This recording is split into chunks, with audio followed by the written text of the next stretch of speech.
Hey there! So, imagine you're working on a project and you encounter a little hickey problem. You see, this question already has answers floating around, but you're not quite sure how to tackle it.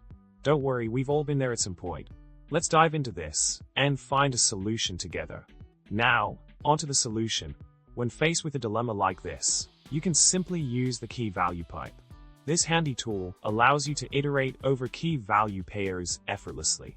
By implementing the code snippet provided, you'll be able to display the values neatly in a table format. It's a simple and efficient way to handle data in your project. Problem solved. In summary, we've looked at a nifty solution for a common problem many developers face.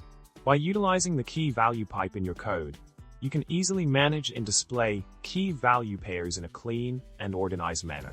So, next time you come across a similar issue, you'll know just what to do. Thanks for watching, and remember to subscribe, like, and drop a comment below. Keep coding and stay awesome, folks!